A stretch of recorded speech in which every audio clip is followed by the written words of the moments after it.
Hi, computer organisation and architecture unit 1 ആണ് നമ്മൾ discuss ചെയ്തുകൊണ്ടിരുന്നത്. അപ്പം തൊട്ട് മുന്നത്തെ ക്ലാസ്സിൽ നമ്മൾ എക്സ്നോർ ഗേറ്റും എക്സോർ ഗേറ്റും ഡീറ്റെയിൽ ആയിട്ട് പറഞ്ഞിട്ടുണ്ടായിരുന്നു അല്ലേ.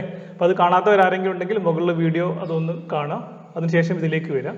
അപ്പം ഇതുവരെ നമ്മൾ ഈ മൊഡ്യൂളിൽ ഡിസ്കസ് ചെയ്തത് ബേസിക് ഗേറ്റ്സ് പറഞ്ഞു, അതിൻ്റെ ഓപ്പറേഷൻസും കാര്യങ്ങളൊക്കെ പറഞ്ഞു, അതേപോലെ യൂണിവേഴ്സൽ ഗേറ്റ്സ് പറഞ്ഞു, എക്സോർ ഗേറ്റും എക്സ്നോർ ഗേറ്റും പറഞ്ഞു അല്ലേ. അതായത് ബേസിക് ആയിട്ടുള്ള എല്ലാ ഗേറ്റുകളും നിങ്ങളിപ്പം പഠിച്ചു കഴിഞ്ഞു. ഇന്ന് നമുക്ക് ഡിസ്കസ് ചെയ്യാനുള്ളത് കോമ്പിനേഷണൽ ലോജിക് സർക്യൂട്ടാണ്. ഇപ്പോൾ പേര് കേട്ടാൽ തന്നെ അറിയാം അല്ലേ, combinational logic circuit. So it's a combination ആണ്. So combination of basic gates വെച്ചിട്ട് നമ്മൾ സർക്യൂട്ട് ഡിസൈൻ ചെയ്യുക അക്കോർഡിംഗ് ടു അവർ നീഡ്. നമ്മുടെ ആവശ്യം എന്താണോ അതിനനുസരിച്ചുള്ള സർക്യൂട്ട് നമ്മൾ ഡിസൈൻ ചെയ്യുന്നതിനെയാണ്, അല്ലെങ്കിൽ ബേസിക് ഗേറ്റ്സ് വെച്ച് ഡിസൈൻ ചെയ്യുന്നതാണ് കോമ്പിനേഷൻ ലോജിക് സർക്യൂട്ട് മീൻ ചെയ്യുന്നത്. അപ്പോൾ ഏരിയലിൻ്റെ ഏകദേശം എന്താണെന്നുള്ളത്. അപ്പോൾ ഒരു കോമ്പിനേഷൻ ലോജിക് സർക്യൂട്ട് എന്ന് പറഞ്ഞാൽ so it's a combination of basic Gates ആണ്. സോ വരയ്ക്കുകയാണെങ്കിൽ ഇതാണ് ഒരു കോമ്പിനേഷൻ ലോജിക് സർക്യൂട്ടിൻ്റെ ഒരു ബ്ലോക്ക് ഡയഗ്രം വരയ്ക്കുന്നത്. Combinational logic circuit. സോ ഇവിടെ നമ്മുടെ ബേസിക് ആയിട്ടുള്ള ഗേറ്റും കാര്യങ്ങളൊക്കെ വെച്ചിട്ടൊരു സർക്യൂട്ട് ഉണ്ടാവും ഇവിടെ. So we give some inputs 1 2 3 up to n. So give n number of inputs and it produces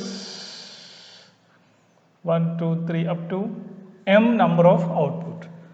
The input side ആണ്, this is output. Okay, അപ്പം ഒരു കോമ്പിനേഷൻ ലോജിക് സർക്യൂട്ട് എന്ന് പറഞ്ഞാൽ depending on the present input. So ആ word ഓർമ്മയുണ്ടാവും, depending on the present input it produces some output. Okay, ഇപ്പോൾ ഉള്ള input എന്താണോ അതിനനുസരിച്ച് നമുക്ക് എന്ത് കിട്ടും, ഒരു ഔട്ട്പുട്ട് പ്രൊഡ്യൂസ് ചെയ്ത് തരും. അതാണ് എന്ത്, കോമ്പിനേഷൻ ലോജിക് സർക്യൂട്ട്. ഇവിടെ പ്രത്യേകം നോട്ട് ചെയ്യേണ്ടത്, ഇവിടെ എന്തില്ല, ഈ കോമ്പിനേഷൻ ലോജിക് സർക്യൂട്ട് ആണെങ്കിൽ അതിനൊരിക്കലും ഒരു മെമ്മറി ഇല്ല. അതായത് പ്രീവിയസ് റിസൾട്ടുകളെ സ്റ്റോർ ചെയ്ത് വെക്കാനുള്ള കാപ്പബിലിറ്റി ആർക്കില്ല, കോമ്പിനേഷൻ ലോജിക് സർക്യൂട്ടിനില്ല. അതുകൊണ്ട് തന്നെ കോമ്പിനേഷൻ ലോജിക് സർക്യൂട്ട് നമ്മൾ ഈ പ്രസന്റ് ആയിട്ട് കൊടുക്കുന്ന ഇൻപുട്ട് എന്താണോ അതിനനുസരിച്ച് നമുക്ക് എന്ത് കിട്ടും, ഒരു ഔട്ട്പുട്ട് പ്രൊഡ്യൂസ് ചെയ്യും. So for a n number of input it process here depending on the circuit we design and produce an m output, m number of output. ഇതാണ് ഒരു കോമ്പിനേഷൻ ലോജിക് സർക്യൂട്ട് എന്ന് പറഞ്ഞാൽ. അപ്പോൾ അവിടെ നോട്ട് ചെയ്ത് നോക്കാം, there is no memory element. Okay, so ഇതിനെന്തില്ല, memory store ചെയ്ത് പ്രീവിയസ് റിസൾട്ട് സ്റ്റോർ ചെയ്യാനുള്ള കാപ്പബിലിറ്റി ആർക്കില്ല, ഈ കോമ്പിനേഷൻ ലോജിക് സർക്യൂട്ടിനില്ല. ഓക്കെ, ഇനി ഒരു കോമ്പിനേഷൻ ലോജിക് സർക്യൂട്ട് നമ്മൾ എങ്ങനെയാണ് ഡിസൈൻ ചെയ്യുന്നത് ഇല്ലേ, അത് ഇമ്പോർട്ടൻ്റ് ആണ്. ഇപ്പം നമ്മൾ ബേസിക് ഗേറ്റ്സ് മാത്രമേ പഠിച്ചിട്ടുള്ളൂ. ഇനി നമ്മൾ എന്ത് ചെയ്യണം, ഡിജിറ്റൽ സർക്യൂട്ട് ഉണ്ടാക്കണം. നമ്മുടെ ആവശ്യാനുസരണം ഡിജിറ്റൽ സർക്യൂട്ട് നമ്മൾ ക്രിയേറ്റ് ചെയ്യണം. അപ്പം ഒരു കോമ്പിനേഷൻ ലോജിക് സർക്യൂട്ട് എങ്ങനെയാണ് ക്രിയേറ്റ് ചെയ്യുക, അതിൻ്റെ സ്റ്റെപ്പ് ബൈ സ്റ്റെപ്സ് ആണ് ഇനി പറയാൻ പോകുന്നത്. ഓക്കെ, സോ ആദ്യം തന്നെ ഇപ്പം കോമ്പിനേഷൻ ലോജിക് സർക്യൂട്ട് നമ്മൾ ഡിസൈൻ ചെയ്യുന്നതിനാണ്, നിങ്ങൾ ഇലക്ട്രോണിക്സ് പഠിക്കുന്ന ആൾക്കാരാണ് അല്ലേ. സർക്യൂട്ട് നമ്മൾ ഡിസൈൻ ചെയ്യുന്നതിനാണ്, നമുക്ക് എന്തെങ്കിലും ഒരു പെർട്ടിക്കുലർ ഇൻപുട്ട് കൊടുത്താൽ എന്തിന് കിട്ടണം, ഒരു സ്പെസിഫിക് ആയിട്ടുള്ള നമുക്ക് വേണ്ട ഒരു ഔട്ട്പുട്ട് നമുക്ക് ജനറേറ്റ് ചെയ്യാൻ പറ്റണം. അങ്ങനത്തെ സർക്യൂട്ടുകളാണ് നമ്മൾ എന്ത് ചെയ്യുക, ജനറേറ്റ് ചെയ്യുക. അപ്പം അത് എങ്ങനെ ഡിസൈൻ ചെയ്യാമെന്നാണ് നോക്കുന്നത്. അപ്പം ആദ്യം നമുക്ക് എന്ത് വേണം, നമുക്ക് വേണ്ട ഔട്ട്പുട്ട് അല്ലേ, അല്ലെങ്കിൽ നമ്മുടെ പ്രോബ്ലം എന്താണെന്നുള്ളത് നമ്മൾ എന്ത് ചെയ്യുക, സ്റ്റേറ്റ് ചെയ്യണം. അതാണ് ഫസ്റ്റ് സ്റ്റെപ്പ് എന്ന് പറയുന്നത്. അപ്പം ഒന്നാമത്തെ സ്റ്റെപ്പായിട്ട് വരുന്നത് സ്റ്റേറ്റ് ദി പ്രോബ്ലം. ഓക്കെ, നമ്മുടെ ഇപ്പോൾ നമുക്ക് വേണ്ട ഔട്ട്പുട്ട് എന്താണോ ആ ഔട്ട്പുട്ട്, അല്ലെങ്കിൽ നമ്മൾ കൊടുക്കാൻ പോകുന്ന ഇൻപുട്ട് വെച്ചിട്ടുള്ള ഔട്ട്പുട്ട് എന്താണോ നമുക്ക് കിട്ടേണ്ടത് അത് സ്റ്റേറ്റ് ചെയ്യുക, പ്രോബ്ലം സ്റ്റേറ്റ് ചെയ്യുക. അതാണ് ഫസ്റ്റ് സ്റ്റെപ്പ്. ഓക്കെ, സോ ഈ പ്രോബ്ലം സ്റ്റേറ്റ് ചെയ്താൽ നമുക്ക് രണ്ടാമതായിട്ട് number of input and output, എത്ര ഇൻപുട്ട് ഉണ്ട് അതേപോലെ എത്ര ഔട്ട്പുട്ട് നമുക്ക് ആവശ്യമുണ്ട്. അതായത് നമ്മൾ കൊടുക്കുന്ന അല്ലെങ്കിൽ നമുക്ക് വേണ്ട റിസൾട്ടിന് എത്ര ഔട്ട്പുട്ട് കോമ്പോണൻസ് ഉണ്ട്, അതേപോലെ എത്ര ഇൻപുട്ട് കൊടുത്താലാണ് ഇത് കിട്ടുക, അത് ഐഡന്റിഫൈ ചെയ്യുക. So number of inputs and number of output, അത് നമ്മൾ എന്ത് ചെയ്യണം, ഐഡന്റിഫൈ ചെയ്ത് അതിൻ്റെ എണ്ണം കിട്ടണം. ആൻഡ് അസൈൻ വേരിയബിൾ നെയിം, ഒരു നെയിമും കൊടുക്കുക ഓരോന്നിനും.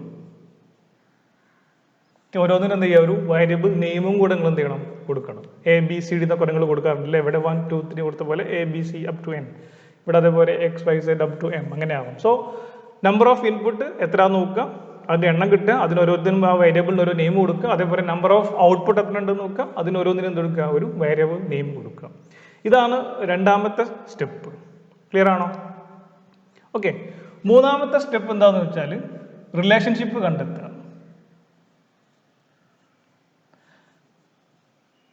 Relationship between input and output. ഇപ്പോൾ നമുക്കിവിടെ ഇൻപുട്ടും ഔട്ട്പുട്ടും എന്താ കിട്ടേണ്ടതെന്ന് നമുക്കറിയാം, നമുക്ക് എന്താണ് റിസൾട്ട് വരേണ്ടത് നമുക്കറിയാം. അപ്പം അത് തമ്മിലുള്ള റിലേഷൻഷിപ്പ് എന്ത് ചെയ്യണം, നമ്മൾ കണ്ടെത്തണം. അത് നമ്മൾ എന്ത് ചെയ്യും, ട്രൂത്ത് ടേബിൾ നമ്മൾ ഓൾറെഡി പഠിച്ചിട്ടുണ്ടോ അല്ലേ?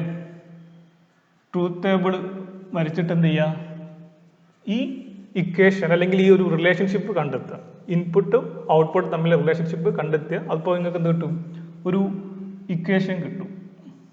ഇൻപുട്ട് ആൻഡ് ഔട്ട്പുട്ട് വെച്ചിട്ടുള്ള ഒരു ഇക്വേഷൻ നിങ്ങൾക്ക് കിട്ടും.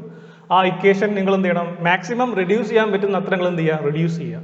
ട്രൂത്ത് ടേബിളിൽ നിന്ന് ഡയറക്റ്റ് കിട്ടുന്ന അത് എടുത്താലുള്ള പ്രോബ്ലം എന്താ വെച്ചാൽ അത് ഒപ്റ്റിമൈസ്ഡ് അല്ല, കാരണം നിങ്ങൾക്ക് സർക്യൂട്ട് കുറച്ച് കോംപ്ലിക്കേഷൻ കൂടും. അപ്പം മാക്സിമം സർക്യൂട്ട് എന്താക്കണം, സിംപ്ലിഫൈഡ് ആക്കണം. അതിന് വേണ്ടി ചെയ്യുക, കിട്ടുന്ന ഇക്വേഷനെ നിങ്ങൾ കെ മാപ്പ് അല്ലെ, കെ മാപ്പ് നിങ്ങൾ പഠിച്ചിട്ടുണ്ടാവും. സോ കെ മാപ്പ് ഒക്കെ വെച്ചിട്ട് എന്ത് ചെയ്യുക, ആ ഇക്വേഷനെ, ലോജിക്കൽ ഇക്വേഷൻ നിങ്ങൾ മാക്സിമം സിംപ്ലിഫൈ ചെയ്യുക. എത്രത്തോളം സിംപ്ലിഫൈ ചെയ്യാൻ പറ്റുമോ അത്രത്തോളം നിങ്ങളുടെ ഈ കോമ്പിനേഷൻ ലോജിക് സർക്യൂട്ട് എന്ത് ചെയ്യും, ചെറുതായിട്ട് സിംപ്ലിഫൈഡ് ആയിട്ട് കിട്ടും. ഓക്കെ, ഇതാണ് ഫോർത്ത് സ്റ്റേജ്. അപ്പം പ്രോബ്ലം സ്റ്റേറ്റ് ചെയ്തു, ഇൻപുട്ട് എത്ര ഔട്ട്പുട്ട് എത്ര എന്ന് പറഞ്ഞു, റിലേഷൻഷിപ്പ് കാട്ടാൻ വേണ്ടി ട്രൂത്ത് ടേബിൾ വരച്ചു, ആൻഡ് ഇക്വേഷൻ കിട്ടി. ഇനി എന്താ ഉള്ളത്, ആ സിംപ്ലിഫൈഡ് ഇക്വേഷൻ വെച്ചിട്ട് നമ്മൾ എന്ത് ചെയ്യുക, ഡ്രോ ദി സർക്യൂട്ട് അല്ലെങ്കിൽ build the circuit using basic Gates അല്ലെങ്കിൽ കോമ്പൗണ്ട് ഗേറ്റ് കോമ്പൗണ്ടിൻ്റെ ഉപയോഗിച്ച് നമുക്ക് എന്ത് ചെയ്യാം, ബേസിക് ഗേറ്റ്സ് ബിൽഡ് ചെയ്യാം. സോ ഫിഫ്ത്ത് സ്റ്റേറ്റ് ആയിട്ട് draw the circuit, using basic Gates or universal gate ഏതെങ്കിലുമൊക്കെ വെച്ചിട്ട് എന്ത് ചെയ്യുക, നിങ്ങൾ ആവശ്യാനുസരണം ഗേറ്റ്സ് ക്രിയേറ്റ് ചെയ്യുക. ഇതാണ് ഒരു കോമ്പിനേഷൻ ലോജിക് സർക്യൂട്ട് ക്രിയേറ്റ് ചെയ്യാനുള്ള സ്റ്റെപ്സ്. ക്ലിയർ ആണോ അല്ലേ? ഇനി എന്തൊക്കെയാണ് കോമ്പിനേഷൻ ലോജിക് സർക്യൂട്ട്, നിങ്ങൾ എവിടെ കേട്ടിട്ടുണ്ടെന്ന് അറിയില്ല, ചിലപ്പോൾ ഫസ്റ്റ് സെമസ്റ്ററിൽ അല്ലെങ്കിൽ ഇലക്ട്രോണിക്സിൻ്റെ കോംപ്ലി ഇലക്ട്രോണിക്സ് ആണെങ്കിൽ അതിലും കേട്ടിട്ടുണ്ടാവും നിങ്ങൾ അല്ലേ. അപ്പം എക്സാമ്പിൾസ് പറയാൻ പറ്റുമോ? ഓൾറെഡി നിങ്ങൾക്ക് അറിയാൻ പറ്റുന്നത് തന്നെയാണ്. കുറച്ച് എക്സാമ്പിൾസ് നമുക്ക് ഇനി ഡിസ്കസ് ചെയ്യാനുള്ളതാണ് ഈ മൊഡ്യൂളിൽ.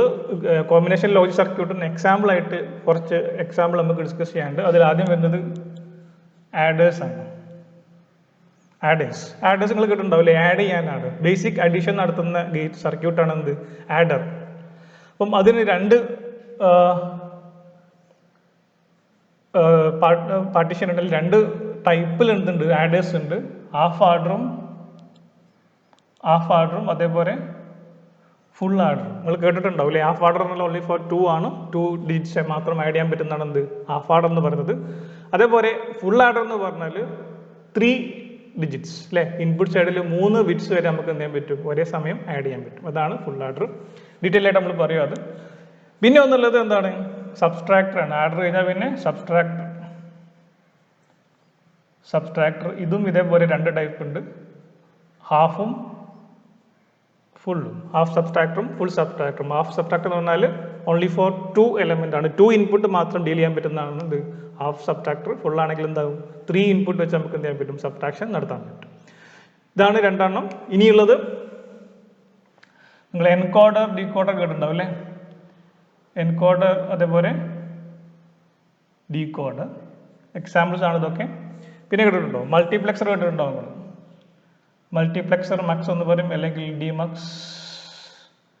ഇതൊക്കെയാണ് എന്ത്, ഈ കോമ്പിനേഷൻ ലോജിക് സർക്യൂട്ടിൻ്റെ കുറച്ച് എക്സാമ്പിൾസ്. ഇനി അടുത്ത ക്ലാസ്സിൽ നമുക്കിത് ഓരോന്നും ഡീറ്റെയിൽ ആയിട്ട് പറയും. അപ്പോൾ ഇന്ന് പറയുന്നത് ഇത്രയേ ഉള്ളൂ. വൈൻഡപ്പ് ചെയ്യാം. നമുക്ക് കോമ്പിനേഷൻ ലോജിക് സർക്യൂട്ട് എന്ന് പറഞ്ഞാൽ it's a combination of basic Gates ആണ്. നമ്മൾ പഠിച്ച ബേസിക് ഗേറ്റ്സ് വെച്ചിട്ട് നമ്മൾ സർക്യൂട്ട് ഡിസൈൻ ചെയ്യുന്നതാണ് എന്ത്, കോമ്പിനേഷൻ ലോജിക് സർക്യൂട്ട് എന്ന് പറഞ്ഞാൽ. So it have n number of input and produces m number of output.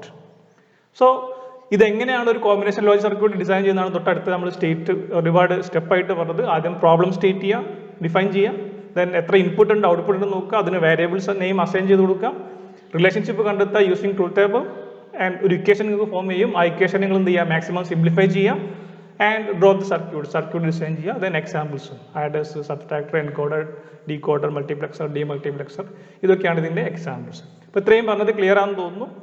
എന്തെങ്കിലും സംശയം ഉണ്ടെങ്കിൽ നമുക്ക് തൊട്ടടുത്ത ക്ലാസ്സിൽ ഡിസ്കസ് ചെയ്യാം, അല്ലെങ്കിൽ താഴെ കമൻറ്റ് ബോക്സിൽ ചോദിച്ചാൽ മതി. Okay, thank you.